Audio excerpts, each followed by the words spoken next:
안녕하세요. 호주환율연구소입니다.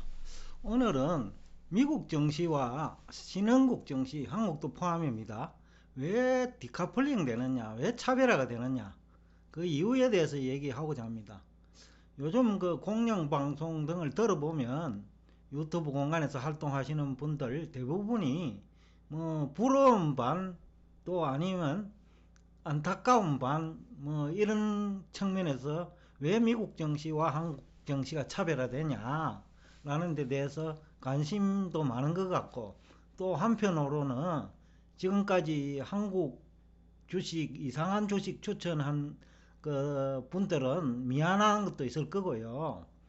그래서 아마 그런 얘기들이 논란이 되는 것 같고, 그 다음에 테이퍼링 관련 얘기도 하면서 여태까지 늘 그 대형 악재라고 공포 분위기를 조성했는데, 실제 보니까 또 테이퍼링이 아무 영향도 주지 못하니까 또 미안한 생각도 들 거예요.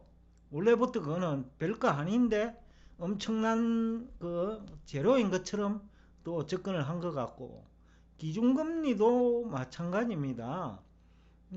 제가 금리를 결정할 무렵에는 뭐 기준금리, 시장금리 모두 다 사실상 그 재정경제부가 결정한 거나 마찬가지니까. 그리고 또 한국은행 같은 경우에는 그 금리를 인하할 때 효과가 증시에 미치는 영향이 큽니다. 왜냐하면 금리 상승 국면에서는 경기가 살아날 때는 그 시장에 앞서간단 말이에요.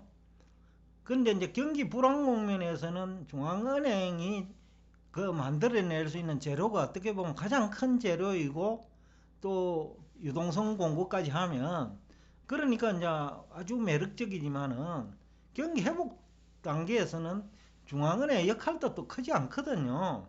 또 시장금리가 알아서 물가 상승분을 반영하고, 시장금리 상승하면 은행은 대출금리 인상하고, 기업은 회사채 금리 상승하면 그냥 자금 부담 증가하고, 그죠? 금융비용 부담 증가하고.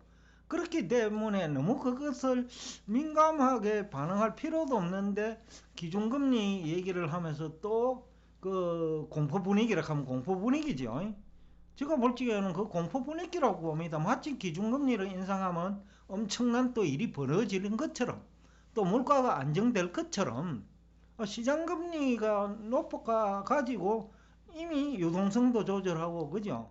또 대출 그, 그 이자도 조절하고 그랬는데 굳이 기준금리 인상한다고 달라질 건 없단 말이에요. 그러니까 뭐 분위기를 잘못 잡은 것도 뭐 신흥국 정시와 미국 정시가 차별화되는 이유 중에 하나죠. 경제학 교과서가 그래 돼 있으니까. 경제학 교과서는 지금도 뭐 40년 내지 50년 전 이론 그대로 하나도 바뀌지 않고 그대로 지금 기술하고 있거든요. 심지어는 화폐제도는 근본위제도 폐지됐는데 50년이 넘었는데 아직까지 근본위제도 얘기를 하고 있거든요. 또 통화량이 물가에 미치는 영향도 마찬가지예요. 그 당시에 그 화폐제도 때문에 통화량만 늘리면 물가가 올라갈 때와 지금처럼 공급 과잉 시대인데, 근데 코로나 사태로 그 공급 과잉이 문제 차질이 생긴 거예요. 그래서 물가가 올라가는 거고, 또 돈 흐름이 투기꾼들이 그 원자재 시장으로 돈을 이동시킨 거죠. 그래서 물가가 올라간 거예요. 또 실제로 원자재 생산이 그 코로나 사태 때문에 공급이 잘 안 되고 생산이 되더라도 뭐 여러 가지 복합적인 문제가 있는 게 오늘날 또 경제 질서니까요. 서로 전부 맞물려 있거든요. 선진국 경제와 세계 경제 맞물려 있고, 미국 경제와 세계 경제 맞물려 있고, 대기업과 중소기업이 맞물려 있고, 그죠? 그 다음에 중국 경제와 한국 경제가 맞물려 있고. 그런데 그 중에 이제 하나가 삐걱해가 고장이 나버리면 문제가 되는 것이 오늘날 경제 질서예요. 뭐 금융시장은 그걸 또 잘 반영하고 있고요. 그래서 이제 지금은 이제 근본적인 얘기를 할까요 하면, 미국 정시와 신흥국 정시가 커플링 되는 이유는 내년 경제에 대한 그 불확실성이에요. 미국을 빼놓고는 제가 볼 때는 그 신흥국은 뭐 유럽은 좀 나을 건데요. 그래도 신흥국 경제 의존도가 높으니까 중국 경제 의존도가 유럽이 미국보다 훨씬 높거든요. 그래서 이제 그런 측면에서 이제 내년에 이제 신흥국 경제가 안 좋다는 거죠. 실물이.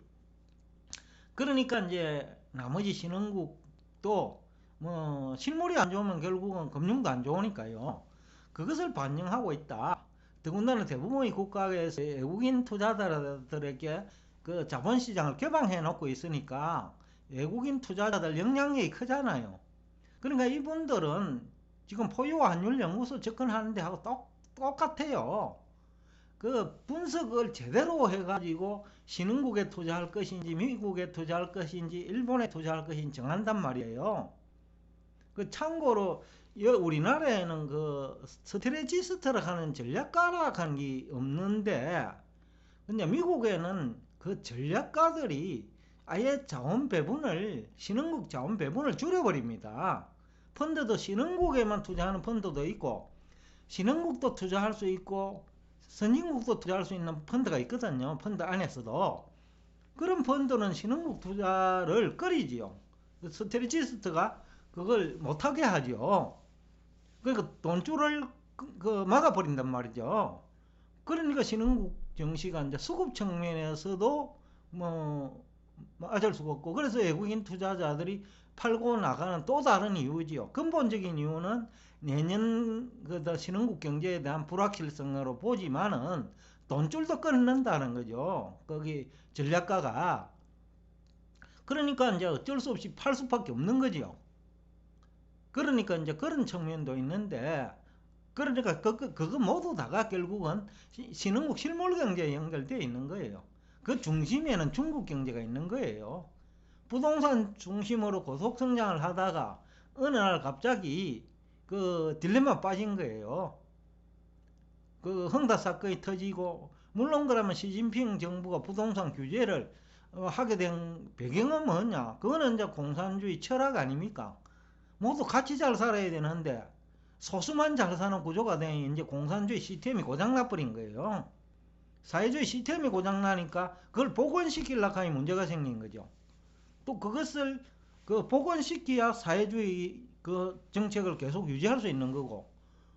그래서 제가 자본주의 옷에, 아니지, 공산주의 옷에 자본주의 옷을 입고 있는데 몸집이 커지면서 옷이 찢어져 버리는 거야. 예? 코끼리가 새낄 때는 뭐 그 돼지 옷 정도로 입으면 되지만은 조금 크면요 옷이 찢어져 버리잖아요. 그러니까 지금 중국 경제가 사회주의 몸에다가 자본주의 옷을 입어 성장하면서 찢어버리는 거예요, 옷이요. 그리고 옷이 금융시장에 가면 금융이 망가져 버리는 거죠. 그 다음에 실물 중에서도 부동산이 옷이라 하면 부동산이 찢어져 버리는 거예요. 사회주의 시스템하고 안 맞다라는 거죠. 그런 측면에서 이제 접근을 해야 되는 근본적인 거, 항상 제가 강조하는 게 근본적인 겁니다. 기준금리보다는 시장금리가 근본적인 거거든요. 또 기준금리를 인상할 것이냐 말 것이냐 근본적인 것도 원자재 가격 상승이고 경기 가열이란 말이에요. 그러니까 근본을 제대로 읽어야 된다.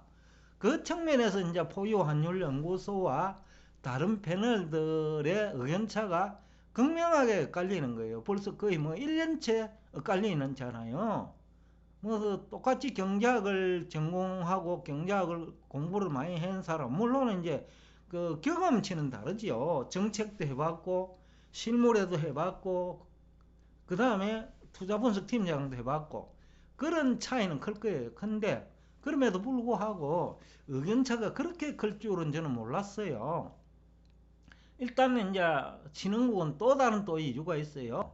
매출액 마진율이 낮아요. 앞에서 제가 여러 차례 몇 개 기업을 미국 걸 소개했는데 엔비디아를 얘기하면서 그 1년 동안 성장률이 53%인데 2년을 하면은 50% 성장한 데다가 또 한 70% 성장을 해버리니까 그 2년 단위로 하면 거의 막 100% 이상 성장을 해버리는 거예요. 그러니까 이제 그런 성장률도 다르고요. 그 다음에 마진율도 달라요. 앞에서 이제 엔비디아를 예로 드는데 그런 기업이 많아요. 한 100여 개 되는 것 같더라고요. 제가 대충 정확한 분석은 안 해보고 이것도 그럴 거다, 이 회사도 그럴 수 있겠네, 저 회사도 그럴 수 있겠네 라고 추정되는 회사가 뭐 투자은행을 비롯해 가지고 100여 개가 되잖아요. 우리나라는 투자은행이 아니고 대출은행이잖아요. 그러니까 마진 뺏기 못 뜯어먹는 거예요. 예대 마진. 근데 투자은행은 원자재도 투자하고 그 나스닥 기업에도 투자하고 또 우량 기업에도 투자하고 또 은행끼리 투자도 합니다.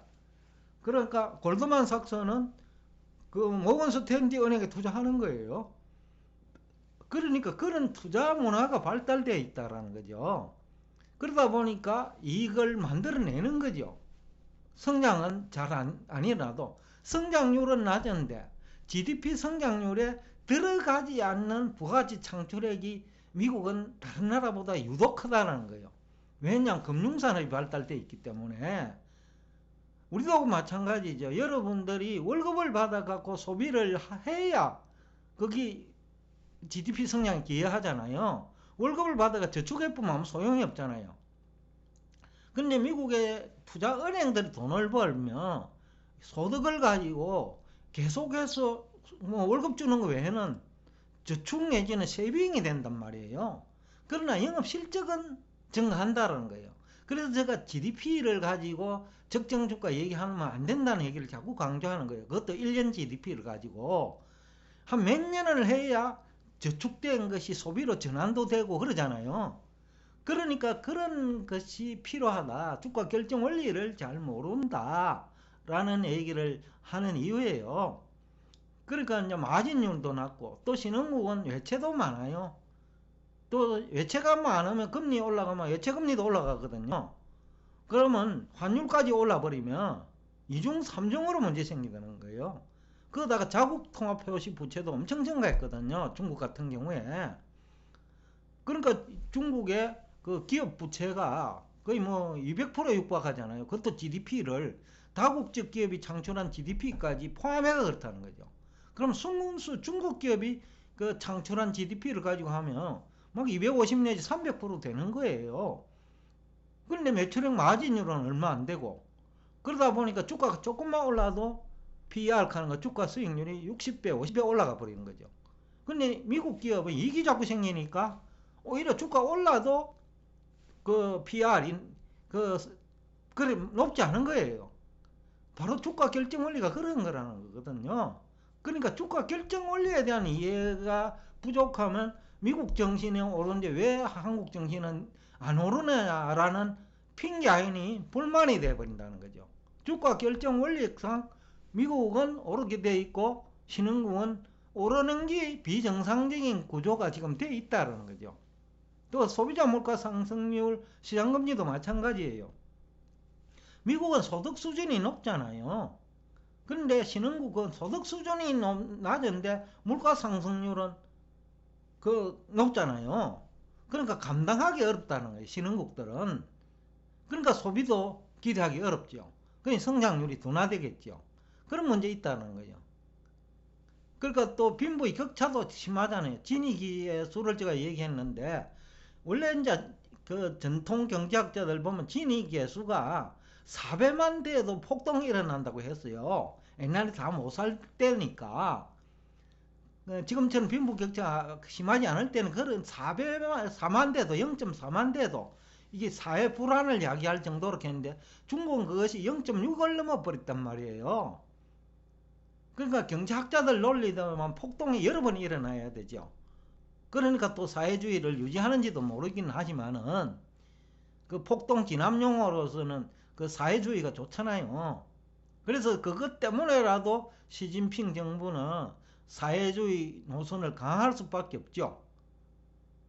그런 측면도 이제 한번 봐야 되고 그러다 보니까 신흥국이 중국 경제 의존도가 높은데 모두 피해자가 되는 거예요.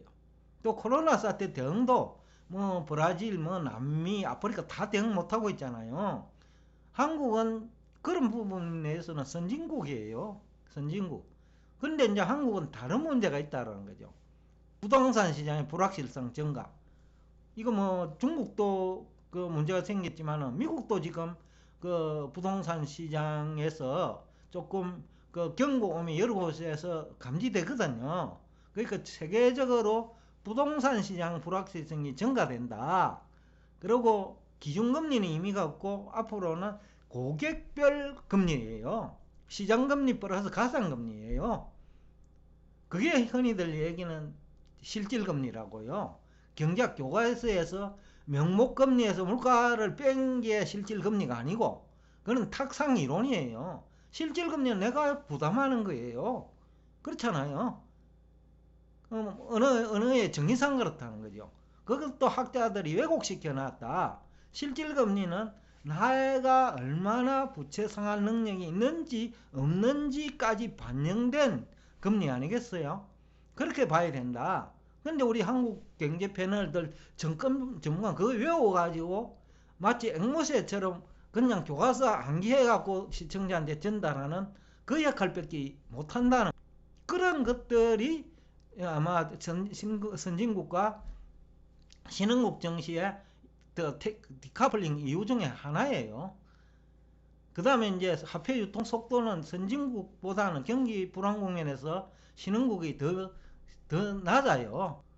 그래서 이제 또 신흥국이 돈이 안 도니까.